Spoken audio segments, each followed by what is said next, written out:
les bourses familiales que ni ñu ko tëggaatee ak ni ñu ko defaraatee soo dañ ko tëggaat defaraat ko est-ce que c'est meilleur que li fi amoon auparavant ou bien s'il y a toujours les mêmes problèmes.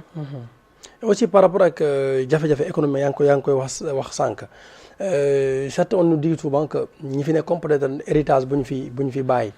moo ñu yóbbee ci yëpp.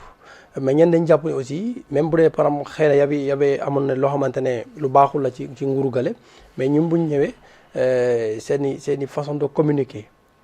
bokk na ci loo xamante ne dafay continuer di am di jafe-jafe économiquement suñu réew mi est-ce que vous partagez ça. bon xam nga njiit. njiit lépp lu mu munti wax. dafay engagé ñi nga jiitee. absolument waaw donc soo nekkee njiitu réew mi li nga loo munti wax. te engagé dëkk bi. soo nekkee l'une des personnalités de l'État lépp lu nga munti wax dafay engagé état bi donc loolu moo tax à chaque fois on dit ni que dafa war a am une certaine raison gardée du lépp loo xalaat nga ko war a waxe du lépp loo bëgg a wax nga ko war a waxee nee nañ que dañoo war a xam foo koy waxee noo koy waxee kan nga koy wax ak kan nga koy wax. donc y a certaines choses yi nga xam ne tamit soo koy wax et que après y a des conséquences catastrophiques derrière mais nga bañ ko wax moo gën.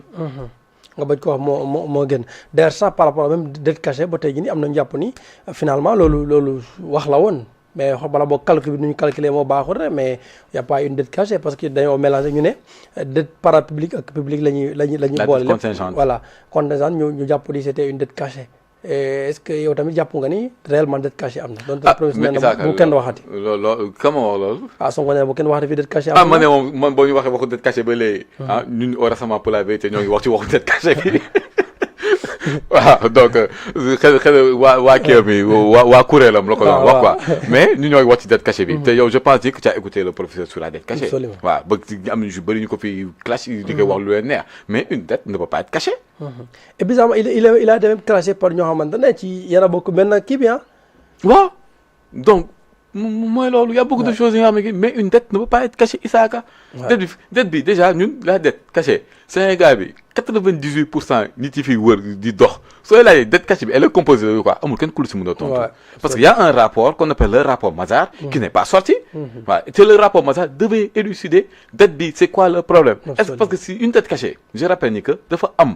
La dette cachée so y a le principe de la dette cachée ça existe dans le monde dafa am ay dëkk yi nga xam ne dafa am y a par exemple le cas du Mozambique bi nga xam ne foofu il y avait une dette cachée de 2 milliards gars yi lekk 500 millions mais dette cachée yu bëri en général su amee c'est pour voler l'argent donc léegi nag la dette le professeur te lu mu wax ci dette bi c'est très simple Isaka comment la dette peut être cachée dans un système bi nga xam ne y a la banque centrale toute opération bancaire yëpp banque centrale daf koy def opération bancaire yëpp banque centrale am na ci bët daf koy xool soo ko interpellé mun na la wax pa Isaka ban transaction compte am ñaata moo fa nekk ban transaction ñaata compte la am et yan di virement et tout ça là mais comment elle peut être cachée le FMI scrute les dettes des États et tout ça donc comment la dette peut être cachée le ministre des Finances ou je sais plus le ministre de l'économie kala dem na assemblée nationale ne dette bi xam nañ ko te ñoo ko doon fay. waaw une dette cachée moom pourquoi on la paie. quand on la paie parce qu'elle est pas cachée. non pas ça la dette elle est cachée à qui. au final la dette est cachée à qui. peut-être à la population. la population y a beaucoup de choses que l'État fait mi nga xam ne xamul yógu ko xamul donc la dette elle est cachée à qui à l'Assemblée nationale suñu delluwaatee ci contexte bi Macky Sall a fait beaucoup de bêtises le surendettement du Sénégal Macky Sall mooy le responsable waaw donc léegi suñu xoolaatee période boobu mais est-ce que ça ne coïncide pas à la période où nga xam ne Macky avait diminué n'avait plus de premier ministre et qu'il avait diminué comment on appelle ça encore les pouvoirs de l'Assemblée nationale donc maintenant la dette elle est cachée à qui parce que bor bi ñoo ngi koy fay. loolu la ñu wax à l'Assemblée nationale bor bi ñoo ngi koy fay la dette elle est cachée à qui réellement. donc te dette bi elle est composée de quoi. quels sont les taux d'intérêt quelles sont les périodicités mooy maanaam kenn lañ ko war a fay. taux d'intérêt bi ñaata la ñu leen leb suuf saa la xamuñu ko xaalis bi fan lañ ko dugal comme moo leb loolu yëpp xamuñu ko. Et pourtant, même dans le rapport de la Cour des comptes... c'est pourquoi on n'aime pas trop que c'est Omar Diagne parle. Parce que quand il parle, il a l'air de le quoi. Mais là, comprendre que la montagne du clash. C'est simple. Yo, misali na comprendre que la montagne du clash. Donc là, so élément yoyep. Diga mëna wax na la dette elle est cachée ou n'est pas cachée. Té le rapport Mazars nak di lolu yep la waron tontu. Donc mais yow ni man ah mën nañ la wax dette cachée bi lan la. Comme on leb est-ce que ce sont les entreprises publiques et parapubliques qui sont allées emprunter de l'argent sous la garantie de l'État pour mun a pour pouvoir def seen i extension on sait pas xaalis bi fan lañ ko dugal on sait pas ñun daal benn wax lañ am te wax boobu mu ñu dugal ci ay problèmes yu bëri mooy la dette cachée waaw et bizarrement on nekk nit boo xamante ne moom nekkul économiste moom nee na état bi bu ñu waxu dette cachée nee na moom par exemple nañ dette bi lu muy day réeree mu ne moom loolu déranger wu ko de nee na ce qu'il aurait voulu par exemple état bi defal ko calcul ñaata la Macky Sall def exactement fan la ko dugal fu mu ko dugal foofu noonu nga xayma lépp est-ce que jar na ko wala jaru ko boo xoolee ak léegi li ciy des noonu loo xamante ne moom fan la ko dugal ndax da ko yóbbaale wala da ko dugal ci ay saako c'est calcul boo xamante ne c'est terre à terre en fait loolu gestion la waay lii c'est de la gestion maanaam da ngay yor xaalis nga war ko dugal fenn ñu xool fan nga ko dugal ndax fi nga ko dugal foofu nga ko war a dugal wala war ko fa dugal en dehors après ça ñu xool ñaata nga fa dugal est-ce que prix noonu la wala du noonu wala da nga am loo si def soo paree ci loolu nga ñëw ñu xool ñaata moo des est-ce que xaalis baa ngi fi wala nekku fi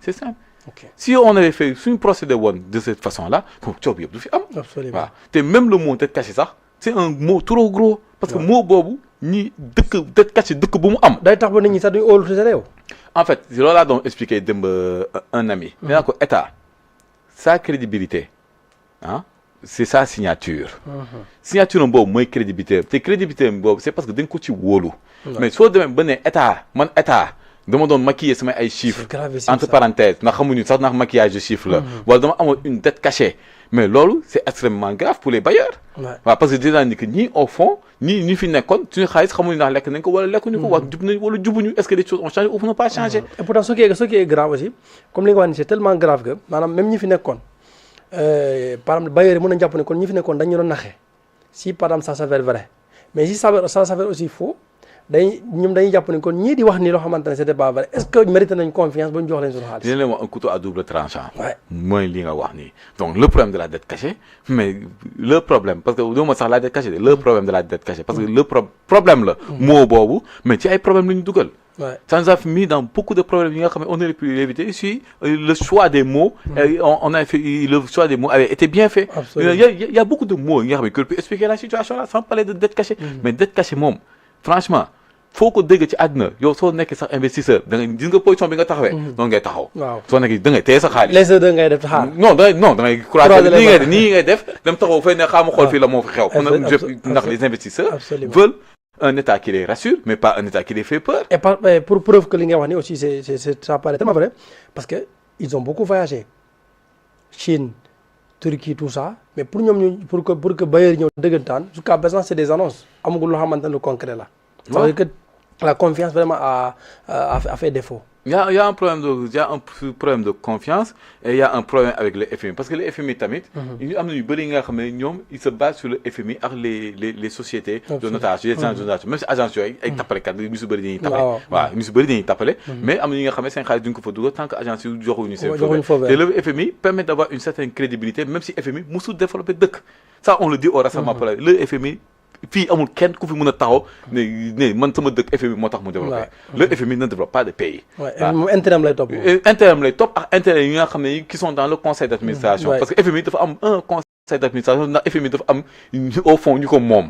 waaw c'est comme la Banque mondiale dañoo am conseil d'administration am ñu ko moom waaw le FMI soo xoolee c'est les Européens qui nomment le président le directeur du FMI. waaw la Banque mondiale ce sont les Américains qui nomment son directeur.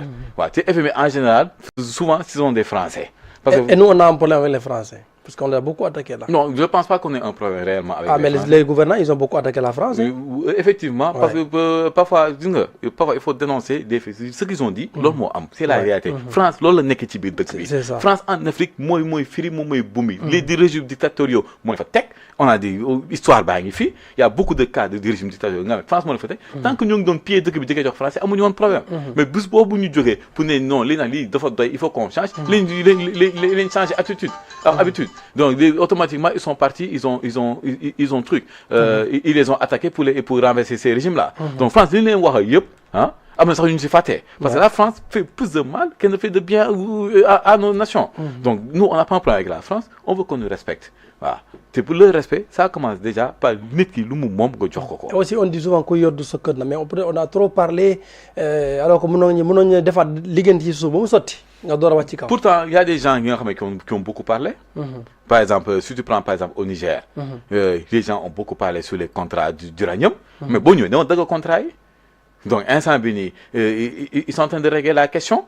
Au Mali, l'or, certes, ce sont des dictatures, ce sont des régimes qui sont venus par les armes, mais en fait, le principe, moi, gars, l'une fait n'est que di dund suñu kaw golo di bay babon di dundé, l'une que dîner. Le principe là, la réappropriation des ressources naturelles et tout ça, par exemple au Mali, mais quand tu vois les mines d'or et tout ça, ils sont en train de se réapproprier leurs biens. Il y a des pays qui ont été beaucoup plus radicaux, ils sont tout nationalisés. Toutes les xam nga tamit Issa dëkk dafa war a am ce qu'on appelle les limites de la souveraineté limite boobu kenn amul droit dugg fa. Par exemple aux États-Unis ils ont mis en place un institut qui s'appelle le CFIUS. Ce sont les limites ñoom moom mooy gérer tous les idées investissement direct étranger investissement yooyu amul kenn ku am droit dugg fa su amul arrangé woo leen. soo ñëwee ñu xool ne Issa moom lan la yor mais am na benn technologie bi nga xam ne américain maîtriser wuñu ko. waaw ba noppi moom amul ay fonds yu nekk ci ginnaaw wala ay kii parce que y a xool ci institut boobu ci commission boobu y a toutes les commissions tout le renseignement américain. ñoom dañ fay siéger. Plus d'autres démembrements. Quand il y a une enquête de moralité complète avec tous les renseignements, il y la table. Ça, on en a besoin parce que l'image la technologie du futur, c'est que Google. Mais ce Google, tu ne peux n'importe comment Google.